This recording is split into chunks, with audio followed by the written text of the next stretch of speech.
আর্নলিভ আমি একমাত্র নিয়েছিলাম এমএ পরীক্ষা দেওয়ার সময়, যেহেতু পরীক্ষা দিতে যেতে হবে সেই জন্য। তাছাড়া আর্নলিভ নেওয়ার আমার দরকার পড়েনি। ওয়েলকাম আপনাকে লিখিত পডকাস্ট ক্লিপসের এই ভিডিওতে। সাবস্ক্রাইব করে বেল আইকনটা প্রেস করে দিন এরকম আরও ইনফরমেটিভ ভিডিও সবার আগে পাওয়ার জন্য। ধন্যবাদ।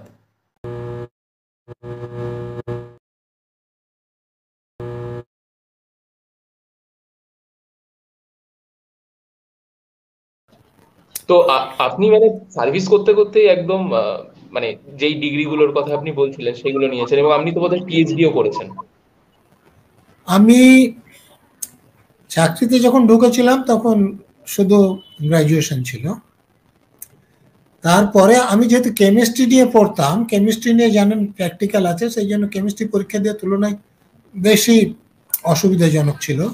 সেই জন্য আমি স্পেশাল বিএ করে বাংলা এমএ করি এবং পিএইচডি করি, ডিলিটও করি। তবে ডিলিটটা বাংলা থেকে হয় না, যেহেতু থিসিস কলকাতা বিশ্ববিদ্যালয়ের নিয়ম হচ্ছে যে ডিলিটে দু তরফের তিনটে থিসিসই বাইরের দেশে পাঠাতে হয়। বাইরের দেশে বাংলায় এত বেশি এক্সামিনার পাওয়া যায় না, সেই জন্য থিসিসটা ইংরেজিতে লেখার দরকার ছিল। এবং বাংলা ডিপার্টমেন্টের অদ্ভুত একটা কলকাতা বিশ্ববিদ্যালয়ের নিয়ম আছে যে বাংলা বিভাগের থিসিস আপনি বাংলাতে লিখতে হবে। তো আমি তখন ওই মডার্ন ইন্ডিয়ান ল্যাঙ্গুয়েজেস অ্যান্ড লিটারেচারের যে ডিপার্টমেন্ট আছে সেখান থেকে আমার ডিলিট থিসিস জমা দিই। আর আমি এই আইপিএস পড়তে পড়তেই বিদেশে ট্রেনিংয়ে যেমন দু একবার গিয়েছি, বিদেশে পড়ার জন্য একবার চেষ্টা করেছিলাম। তো সে চেষ্টার ফলে আমেরিকায় একটা ম্যানেজমেন্ট পড়ার জন্য সুযোগ পেয়েছিলাম। তাতে ওরা গ্র্যাজুয়েট অ্যাসিস্ট্যান্টশিপ দেবে, অর্থাৎ আমার খরচটাও উঠে যাবে। তো সেখানে আমি যেতে চেয়েছিলাম। তো কোনো কারণে কেন্দ্রীয় সরকার আমাকে প্রথমে অনুমতি দিতে চায়নি ইউএসএতে পড়তে যাওয়ার জন্য। তখন আমি রাষ্ট্রপতির কাছে আবেদন করি এবং বছর দেড়েক পরে আমি তার অনুমতিটা পাই শেষ পর্যন্ত। কিন্তু ততদিনে আমি যেহেতু ইউএসএ পড়তে যাওয়া হয়নি, আমি যাদবপুর ইউনিভার্সিটিতে পার্ট টাইম এমবিএ পড়ানো হয় ম্যানেজমেন্ট, আমি সেখানে ভর্তি হয়ে গিয়েছিলাম। অলরেডি 1 বছরের বেশি পড়া হয়ে গিয়েছিল। তা আমি সেটা ছেড়ে যখন অনুমতি পেয়েছি তখন আর আমেরিকাতে পড়তে যাইনি। ওদেরকে জানিয়ে দিয়েছিলাম যে আমার পক্ষে জানা সম্ভব না। গভর্নমেন্টকে আমি জানিয়েছিলাম যেহেতু অনুমতিটা এত দেরিতে হলো, আমি এখানে পড়তে শুরু করেছি আর আমেরিকাতে পড়তে যাচ্ছি না। আমি যাদবপুর থেকে এমবিও করেছি।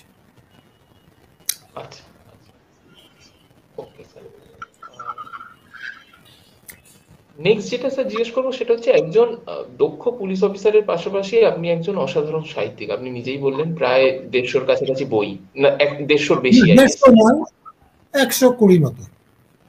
120। আচ্ছা, তো আপনার দুটো বই আমি মোটামুটি পড়েছি, বকুল আর পুলিশ প্রসঙ্গে। আচ্ছা, এই যে লেখার ইচ্ছেটা, বিশেষ করে জীবিকা যদি পুলিশের হয় সেক্ষেত্রে সময় একটা লিমিটেড ব্যাপার, তো এই সাহিত্যিকের সত্তাটা বাঁচিয়ে রাখলেন কি করে, যদি একটু জাস্ট বলেন। দেখুন, আমার ছেলেবেলা থেকে যেমন প্রাইমারি স্কুল থেকে লেখার ইচ্ছা হয়েছিল, সেটা কি করে হলো দেখুন। যেমন সত্যেন্দ্রনাথ দত্ত একটা কবিতা ছড়া পড়ছি, ছিপখান তিনদার তিনজন মাল্লা। তো আমি তখন মাস্টারমশাইকে জিজ্ঞেস করতাম যে এই নামটা এখানে লেখা কেন। তো মাস্টারমশাই বলতেন যে ইনি এই ছড়াটা লিখেছেন যে সেই জন্য লেখা। বা রবীন্দ্রনাথ ঠাকুর নামটা লেখা কেন, তখন বলছে তিনি এটা লিখেছেন। তখন তখন মনে হয় যে তাহলে অন্য একজন মানুষ লিখতে পারছে, আমার পক্ষে লেখা সম্ভব। তখন থেকে প্রাইমারি স্কুল থেকে চেষ্টা করতাম। আমি হাই স্কুলে এসে লেখালেখি শুরু করি। আমি আমার স্কুলের একবার এডিটরে ছিলাম স্কুল ম্যাগাজিনের। কলেজে এসে আমার কলকাতার পত্রিকায় কবিতা ছাপা হয়। তারপরে এই প্রতিযোগিতামূলক পরীক্ষার জন্য প্রস্তুতির জন্য খানিকটা সময় তেমন কিছু লেখালেখি হয়নি, কিন্তু পড়াশোনা করেছে সেই সময়। তারপরে আইপিএস এ জয়েন করার পর আমার যেটুকু অবসর সময় সেই সময় আমি পড়তাম বা লিখতাম। তো এই ব্যাপারটা শিলিগুড়িতে তো আমি বললাম যে লোকেরা আমাকে সেই কি বলবো, মানে খুবই ভালোবাসতেন, সাহায্য করতেন। তো ওখানকার লোকেরা যখন জানতে পারেন যে আমি লেখালেখিও করি, আমি তখন গানও শিখতাম ওখানে। আমি অনুষ্ঠানে গানও করেছি তখন, এখন আর করি না। তো তখন বিচিত্র বিশ্ব বলে ওখান থেকে একটা পত্রিকা বেরোতো। তার এডিটর ছিলেন হিমাংশু জ্যোতি কুণ্ডু, তিনি ওই ফসিনের এক সময় চেয়ারম্যানও ছিলেন, মানে এরকম লোক। তিনি একদিন আমাকে অনুরোধ করেন যে তার পত্রিকার জন্য একটা লেখা দিতে। আচ্ছা তো তখন আমি আমার আগে লেখা একটা গল্প, যে আমি বলেছি আমি ছোটবেলায় সিপিএম পার্টির সঙ্গে আমি মেম্বার ছিলাম না, কিন্তু মিটিং মিছিলে যেতাম, আমাদের পরিবার পার্টির সঙ্গে ছিল।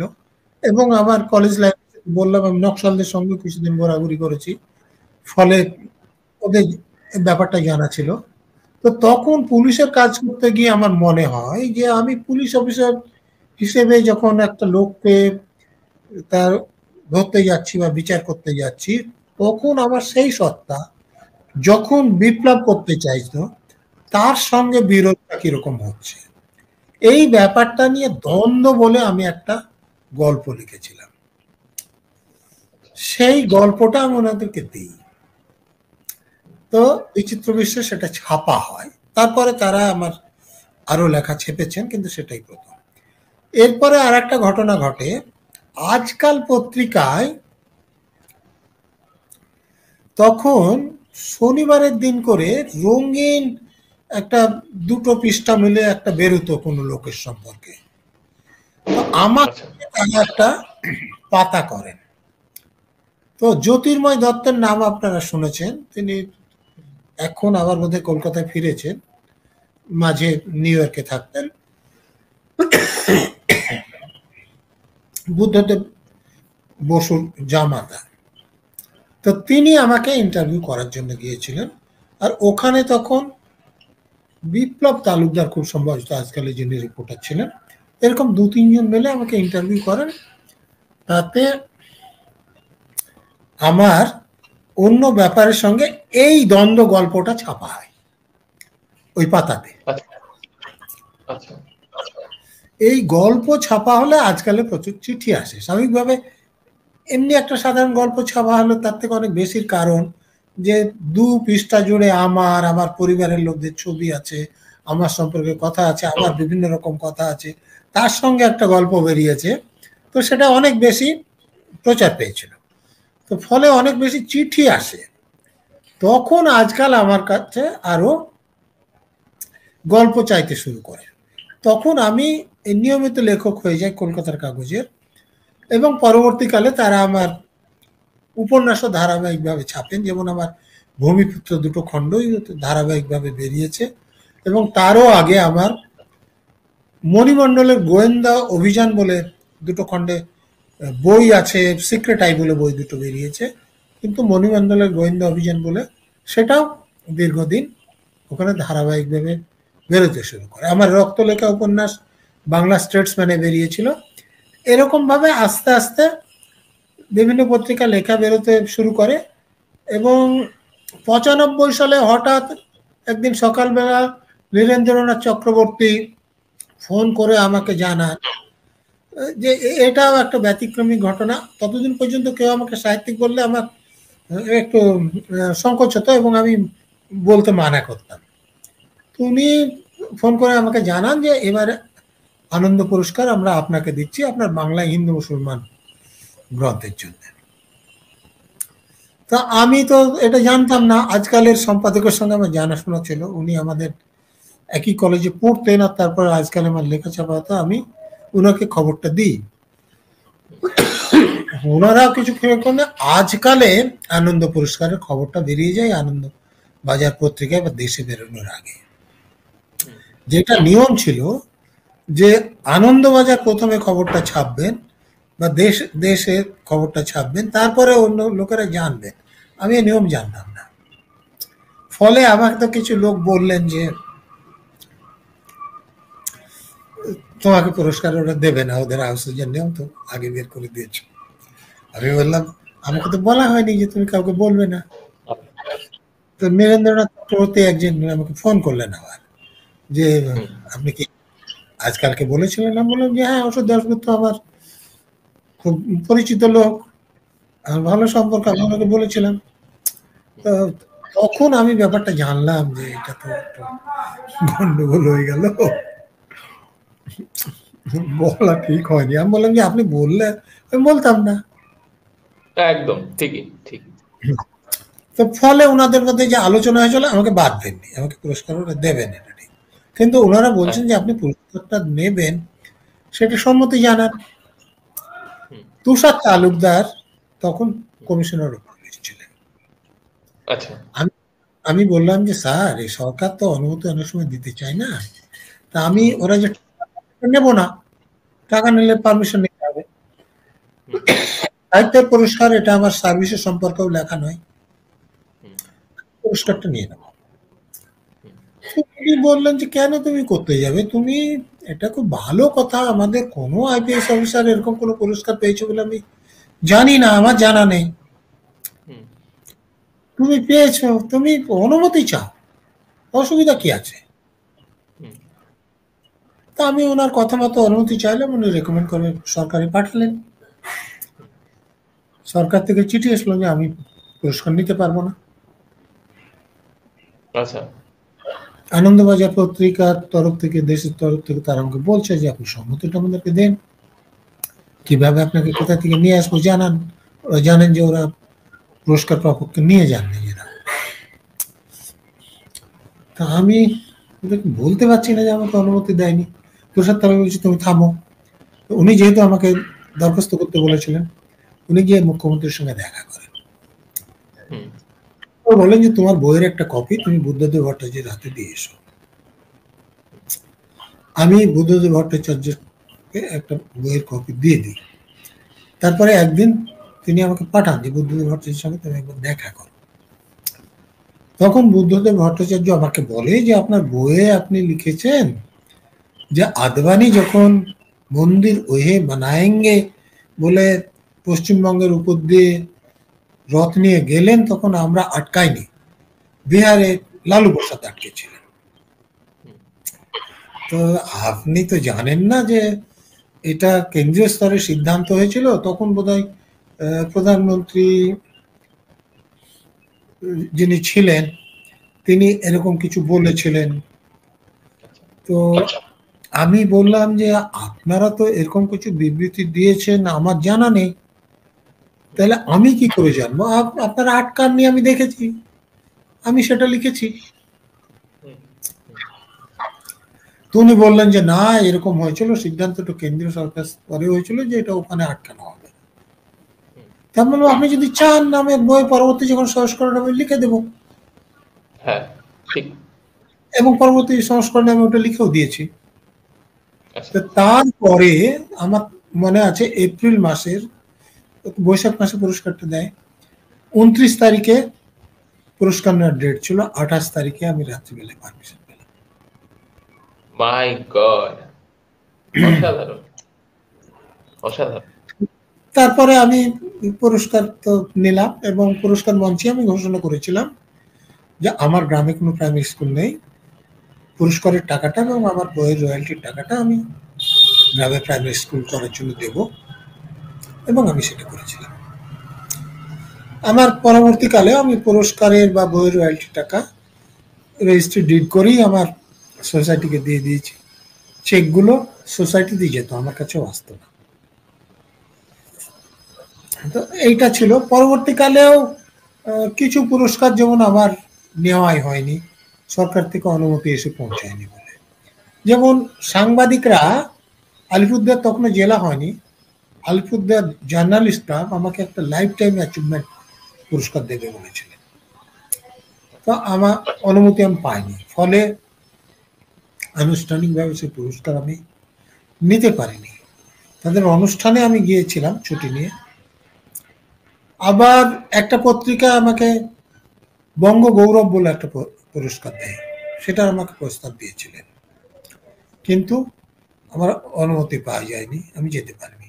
এমনকি আমি যখন এই মমতা ব্যানার্জির সঙ্গে রেল ভবনে ছিলাম, তখনও এই বর্ধমান জেলার একটা রামকৃষ্ণ মিশন একটা আলোচনায় আমাকে ডেকেছিলেন, কিন্তু মমতা ব্যানার্জি অনুমতি দেননি, যার ফলে আমি যেতে পারিনি।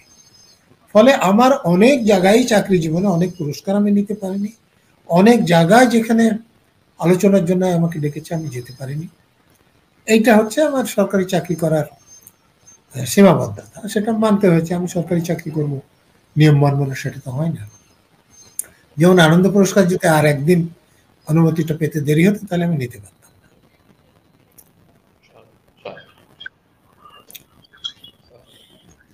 পুলিশ প্রসঙ্গে বইটাতে আপনি যখন লিখছেন তখন আপনি অলরেডি পুলিশে চাকরি করছেন, তো তখন সেখানে আপনি অকপট পুলিশের যে অন্দরমহলের কথা সেগুলো লিখছেন, তো কোনো সময় সেটার জন্য একটা প্রেশার বা এরকম কিছু কি উপর মহলের চাপ অনুভব করেছিলেন, নাকি কোনো সমস্যা হয়নি? দেখুন, উপর মহলের লোকেরা আমাকে চাপ দিতে কখনোই সাহস করেননি।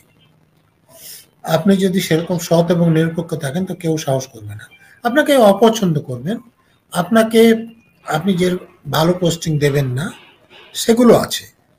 তো পুলিশ প্রসঙ্গে বইটা যেটা বলছেন সেটারও একটা ইতিহাস আছে। নন গেজেটেড পুলিশ কর্মচারী সমিতি বলে একটা সমিতি তখন ছিল, এটা সিপিএম এর কিন্তু আশ্রিত সংগঠন। তো তাদের নেতারা, আমি তখন ভবানী পোস্টিং ছিলাম, আমাকে অনুরোধ করেন যে তাদের মঙ্গল পথ পত্রিকার নাম, সেই পত্রিকার জন্য যাতে আমি একটা প্রবন্ধ দিই। আমি বলেছিলাম যে আমার প্রবন্ধ আপনারা ছাপতে পারবেন না, আমার এই স্বভাবের জন্য যে আমার ঘুরে ফিরে কিছু আমার বলা হয় না, আমি খুব পরিষ্কারভাবে বলি যতটুকু জানি, যেগুলো জানি না জানি না। তো তারা জোর করতে থাকেন, বারবার আসতে থাকেন, চিঠি দেওয়ার পরেও বারবার এসে দেখা করেন যে আপনি দিন, আমরা ছাপবো। তো আমি একটা প্রবন্ধ লিখে তাদেরকে দিয়েছিলাম এবং তারা ছেপেছিলেন এটা ঠিক।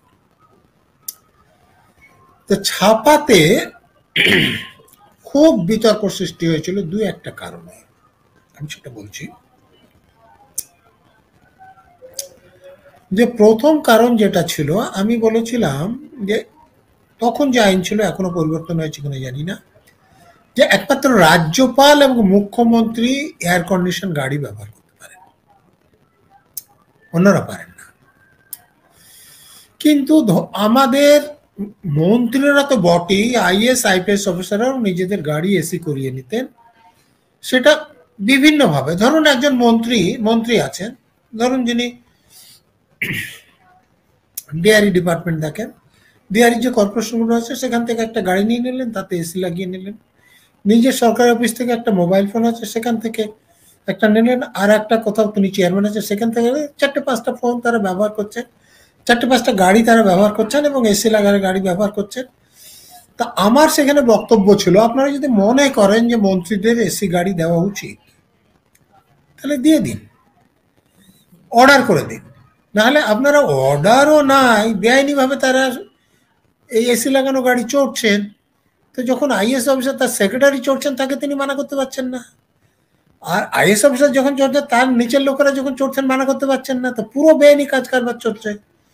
তো মন্ত্রী যদি নিয়ম ভাঙেন, আইএস অফিসার যদি নিয়ম ভাঙেন, আইপিএস অফিসার যদি নিয়ম ভাঙেন, তাহলে নিচের দিকের লোকদের নিয়ম যাতে না ভাঙেন সেটা দেখবেন কি করে? তো এইটাতে মন্ত্রীদের খুব আপত্তি হয়েছিল। তো তারা কাগজে ছাপতে শুরু করেছেন। একটা কাগজে ছাপা হয়েছিল যে আমিও তো সরকারি গাড়ি এরকম ভাবে ব্যবহার করি, আমার কি অধিকার আছে এটা বলার। তো এর আগে যে আজকালে যখন বেরিয়েছিল তখন এর একটা উদাহরণ দিই, তারপর এখানে উদাহরণ আসছে। আজকালে যেদিন এই কাগজটা বেরোয় সেদিন আমার সল্টলেকে যুব ভারতী ক্রীড়াঙ্গনে আমার ডিউটি ছিল। তাহলে অন্য সিনিয়র অফিসারদের সামনে আমি বসেছিলাম। তখন আমার একজন সিনিয়র অফিসার আমাকে প্রশ্ন করে যে তুমি এসব বলেছ যে বিনা নিমন্ত্রণে কোনো অনুষ্ঠানে যাওয়া উচিত না, কোথায় গিয়ে কিছু খাওয়া উচিত না, এইসব কতগুলি কথা আমি বলেছিলাম যে করা উচিত না। বলে তুমি এগুলো করো না, তুমি এরকম বড় বড় কথা বলেছ। তো আমার স্বাভাবিকভাবে খুব খারাপ লেগেছিল। ওখানে 5-7 জন অফিসার ছিলেন, আইপিএস অফিসার। আমি বললাম, স্যার আমার কথায় কোনো দরকার নেই, আপনি একটা ঘটনা দেখান যেখানে আমার নিমন্ত্রণ ছিল না, সিনেমাতে হোক, সার্কাস হোক, কোনো গানের ফাংশন হোক, যে আমার নিমন্ত্রণ ছিল না অথচ আমি গিয়েছি, অথবা কোনো হোটেল হোক যেখানে আমার নিমন্ত্রণ ছিল না, সেখানে গিয়ে আমি খেয়ে এসেছি, তাহলে আমি এই চাকরি আর করবো না। যদি ক্ষমতা থাকে তো বলুন। আমি কখনো করি নাই। যেমন তুষার তালুকদার কথা আসছিল, ওই কন্ট্রোল রুমে যখন ডিউটি করতাম, আমি বাড়ি থেকে কিছু খাবার নিয়ে যেতাম, সেটা মুড়ি, বাদাম হোক বা এরকম কিছু শুকনো খাবার, আমি সেটা বের করে খেতাম। কারণ ওখানে হোটেল থেকে খাবার আসতো। তো আমি একদিন জিজ্ঞেস করেছিলাম যে টাকা কে দেয়, সদুত্তর আমি পাইনি, ফলে আমি খেতাম না। তো তুষার তালুকদার একদিন বললেন যে এখানে তো সবাই আমরা খাই, তুমি খাবে না কেন? আমি বলেছিলাম, স্যার আমি খাবো না। তুষার তালুকদার সাহেব এটা একাধিক টিভি ইন্টারভিউ কিন্তু বলেছেন যে নজরুল অন্যরকম। তো আমি এটা করতাম না, ফলে যখন ওই অফিসার এটা বললেন যে তুমিও করো, আমি বলেছিলাম যে আপনি একটা দেখাবেন, তাহলে আমার চাকরি করবো না, আমি ছেড়ে দেবো, আমি এরকম চাকরি করি না।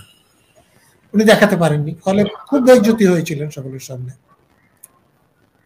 এখানে যখন পত্রিকা এরকম লিখলেন, আমি সে পত্রিকার এডিটরকে একটা চিঠি লিখলাম যে সরকারি কাজে আমি সরকারি গাড়ি ব্যবহার করি, যদি নিজের কাজে ব্যবহার করি সরকারের নিয়ম আছে, আমি অনুমতি নিয়ে টাকা জমা দিয়ে ব্যবহার করি। এর বাইরে যদি আপনি একদিন দেখাতে পারেন যে আমি সরকারি গাড়ি টাকা জমা না দিয়ে, অনুমতি না নিয়ে নিজের কাজে ব্যবহার করেছি, তাহলে আমার কোনো বক্তব্য থাকবে না, আপনাকে 10 দিন দেখাতে হবে না, একদিন। না হলে আমি আপনার নামে মানহানির মামলা করব। তখন সে পত্রিকা লেখেন যে এটা আমাদের কথা নয়, রাজ্য সম্পাদক তৎকালীন সিপিএম এর যে অনিল বিশ্বাস বলেছেন, আমরা শুধু তার কথাটা লিখেছি। আমি তখন একই কথা অনিল বিশ্বাসকে চিঠি লিখি যে আপনি একদিন দেখাবেন, না হলে আপনার নামে আমি মানহানির মামলা করব। তারপরে আমার ড্রাইভারদের কাছে কেউ খোঁজ নেয় যে উনি যে নিজের কাজে গিয়েছেন সেটা কি করে দেখানো যায়। তো ড্রাইভার বলেন যে সেটা কোনো মতে দেখানো সম্ভব নয়, কারণ উনি যেখানেই যান সে জায়গাটার নাম লেখেন এবং সই করেন। তো এবং সেখানে নিজের কাজে নিলে, যেমন হয়তো কোনোদিন কোনো স্কুলে গিয়েছেন কি অফিসে গিয়েছেন, উনি পারমিশন নেন, পয়সা জমা দিয়ে তার রসিদ রাখেন, অতএব এর বাইরে তো আমরা দেখাতে পারবো না। তখন অনিল বিশ্বাস আমাকে লিখিতভাবে জানান যে আমি এই কথা বলিনি। রাজ্য সম্পাদক তখন সিপিএম ক্ষমতায়, খেয়াল করুন। আমি সেই চিঠির কপি দিয়ে কাগজের এডিটরকে চিঠি লিখি যে এবার বলুন আপনার নামে মানহানির মামলা কেন করব। কাগজের এডিটর আমার কাছে লোক পাঠান, বলে যে দেখুন আমাদের ভুল হয়ে গেছে, আমরা মনে করেছিলাম যে অন্য অফিসারদের মতো আপনিও করেন, ওই জন্য লিখে দিয়েছিলাম, কিন্তু এখন দেখা যাচ্ছে যে সেরকম নয়, আমরা ভবিষ্যতে এরকম আর করবো না, আপনি এবার ছেড়ে দিন। আমি তাদের বিরুদ্ধে মামলা করিনি, কিন্তু এতটা করিয়েছিলাম।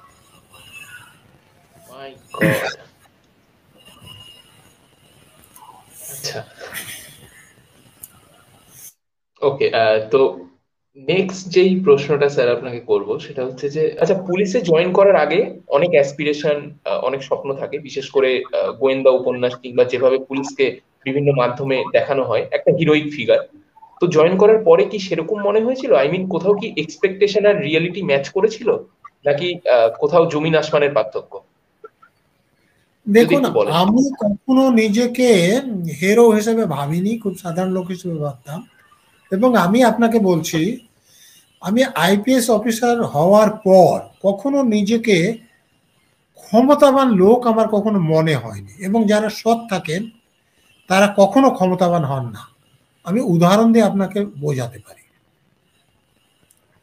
ধরুন আমি একটা মামলা তদন্ত করছি, আমি যদি দেখি লোকটা অপরাধ করেছে, তার বিরুদ্ধে আমি যদি সৎ হই চার্জশিট দিতেই হবে, কিন্তু আমি যদি অসৎ হই তাহলে টাকা নিয়ে তাকে ছেড়ে দিতে পারে, আমি ক্ষমতাবান। আবার ধরুন একজন নিরপরাধ লোক, তার বিরুদ্ধে যদি কোনো তদন্ত হয়, আমি জানি নিরপরাধ, আমি তার বিরুদ্ধে কোনো ব্যবস্থা নিতে পারবো না, আমার কোনো ক্ষমতা নেই, কিন্তু আমি যদি অসৎ হই তাহলে তার বিরুদ্ধে আমি চার্জশিট দিতে পারি, তখন আমি ক্ষমতাবান। অর্থাৎ যারা ক্ষমতার অপব্যবহার করে, অসৎ লক্ষণ, তারা নিজেদেরকে ক্ষমতাবান ভাবতে পারে। আমি জানি আমাকে আমার বাবা, আমার মাস্টারমশাইরা যেভাবে মানুষ করেছেন, আমি কি করব সেটা সুনির্দিষ্ট। একটা লোক অপরাধ করলে তার বিরুদ্ধে প্রমাণ জোগাড় করে তাকে আমাকে আদালতে পাঠাতে হবে। একটা লোক অপরাধ না করলে যে যাই চাক, আমি তার বিরুদ্ধে কোনো ব্যবস্থা যাতে হয় সেটা হতে দেব না। অতএব আমি ক্ষমতাবান নই, আমি খুব সাধারণ লোক। আমি সেই পদে আইন যে ক্ষমতাটুকু দিয়েছে সেইটুকু আমি শুধু কাজ করে দেখাতে পারি। তা আমি কাজ করার জন্য শুধুমাত্র আমার পদকে ব্যবহার করেছি, অপব্যবহারের জন্য কখনো আমি পদকে ব্যবহার করিনি। কেউ যদি উদাহরণ দিতে পারে আমি তার কাছে কৃতজ্ঞ। অসাধারণ, অসাধারণ, মানে বেস্ট ডেফিনেশন আমার মনে হয় যে এই পার্টিকুলার আপনি যে কথাগুলো বললেন এটা একদম বেস্ট ডেফিনেশন যে ক্ষমতার ক্ষেত্রে। আচ্ছা আচ্ছা, এত সুদীর্ঘ বছরের একটা পুলিশিং এর কেরিয়ার, তো কোথাও গিয়ে কি কোনো রিগ্রেট আছে যে এই প্রফেশনে না আসলেই ভালো হতো, নাকি তার উল্টোটা যে না এসেছি বেশ করেছি ভালো করেছি?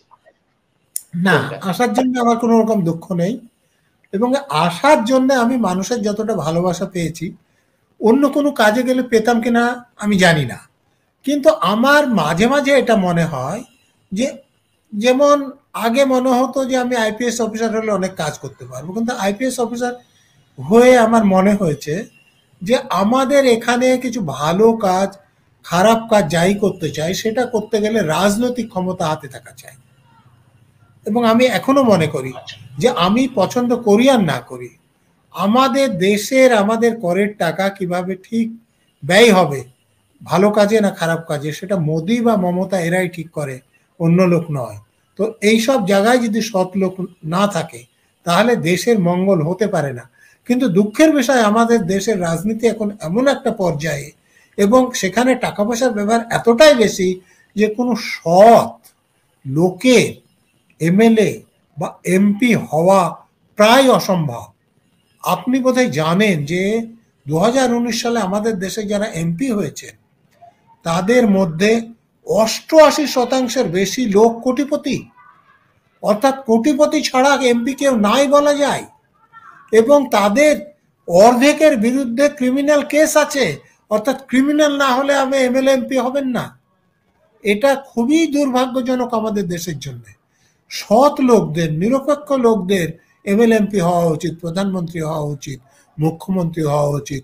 অসৎ লোকদের হলে যেটা হয় সেটা আমাদের রাজ্যে এখন দেখতে পাচ্ছে, যে টাকা নিয়ে যোগ্য প্রার্থীদের বঞ্চিত করে অযোগ্য লোকদের কাছে চাকরি বিক্রি করা হচ্ছে।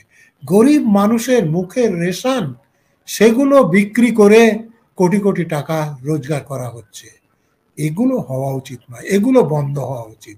এবং সাধারণ মানুষ যতক্ষণ পর্যন্ত না সৎ লোকদের এমএলএ এমপি করবেন ততদিন এটা বন্ধ হবে না।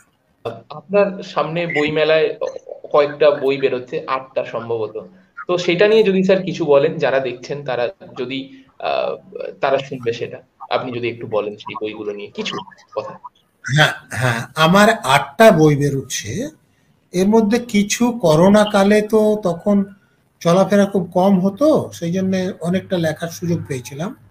যেমন আমার একটা বই ইংরেজি উপন্যাস বেরোচ্ছে, সেটা 18টা পার্টে 117টা পরিচ্ছেদে 650 পৃষ্ঠায় এটা সম্পূর্ণ, অ্যাগনি অফ এ সেকুলার ইন্ডিয়া। এটা খুবই বড় উপন্যাস, এটা বেরোচ্ছে। আমার বাংলায় ছোট গল্পের মানে গোয়েন্দা গল্পের তদন্তে লালবাজার 3য় খণ্ডনামে একটা গল্পের বই বেরোচ্ছে।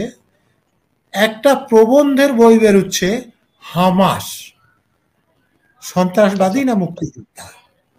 আর একটা প্রবন্ধের সংকলন বেরোচ্ছে, বিতর্ক প্রবন্ধ পোস্ট। আর বাংলায় উপন্যাস বেরোচ্ছে, বাকিগুলো সবই উপন্যাস। দ্বিতীয় আর একটা উপন্যাস আমি লিখেছি অপরাধী বলে।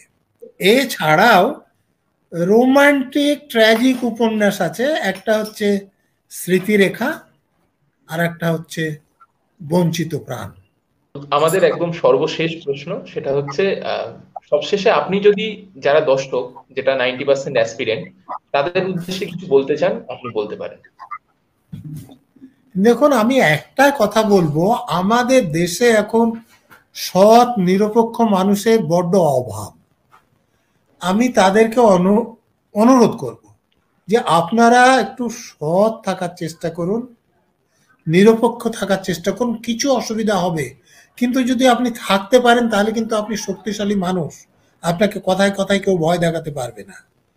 আর দ্বিতীয় কথা, আপনি কোনো চাকরিতে যেতে চাইছেন, পদে যেতে চাইছেন, আমি বলবো প্রতিযোগিতামূলক পরীক্ষায়, আবারও বলবো, আপনি প্রথমে সিলেবাসটা দেখুন, তারপরে প্রশ্নগুলো দেখুন, তারপরে আপনি তৈরি করুন। যদি মনে হয় কারো সাহায্য নিন, তার জন্য আপনি কোথাও কোচিং নিতে পারেন। কিন্তু আপনি যদি সিলেবাসটা দেখেন, প্রশ্নগুলো দেখেন এবং তারপরে নিজে তৈরি করেন, তাহলে সেটাই যথেষ্ট। আপনার আর একটা কথা বলি, যে প্রতিযোগিতামূলক পরীক্ষা মানে আমি 30 পেলে পাস করব তা নয়। আমি আবারও বলছি যে কোনো একটা পরীক্ষা থেকে 1000 জন ছেলেকে নেওয়া হবে, যেমন সিভিল সার্ভিসে সাধারণত 1000 খানিক ছেলেকে নেওয়া হয়। আপনাকে ওই 1000-এর মধ্যে থাকতে হবে, প্রথমে 10,000-এর মধ্যে থাকতে হবে, তারপরে 2000 বা 1500-এর মধ্যে আসতে হবে, তারপরে 1000-এর মধ্যে আসতে হবে। সব চাকরির পরীক্ষা এইরকম। আপনাকে এরকম করতে হবে যে আপনি যাতে উপরের দিকে থাকতে পারেন, তাহলেই আপনি চাকরি পাবেন, না হলে সম্ভব নয়। কারণ চাকরির সংখ্যা সীমিত, চাকরি প্রার্থীর সংখ্যা তার থেকে অনেক বেশি। অনেক ধন্যবাদ স্যার আপনাকে আমাদের এতটা সময় দেওয়ার জন্য। Thank you so much. আপনার যেই বইগুলো বার হচ্ছে তার সার্বিক সফলতা কামনা করি এবং আপনার দীর্ঘ জীবন কামনা করি। থ্যাংক ইউ, অনেক ভালো লাগলো আপনার সঙ্গে কথা বলে। অনেক অনেক ধন্যবাদ। সম্পূর্ণ ভিডিওটি শেষ পর্যন্ত দেখার জন্য ধন্যবাদ, এবং যদি ভিডিওটি ভালো লেগে থাকে তাহলে একটা লাইক করে দিন এবং সাবস্ক্রাইব করে দিন, যাতে এরকম আরও ভিডিও আপনি সবার আগে পেতে পারেন। এবং কমেন্ট করে জানান কেমন লাগলো বা আপনার কি মতামত এই ভিডিওটা সম্পর্কে, এবং বন্ধুবান্ধব সবার সাথে শেয়ার করতেই পারেন। Thank you.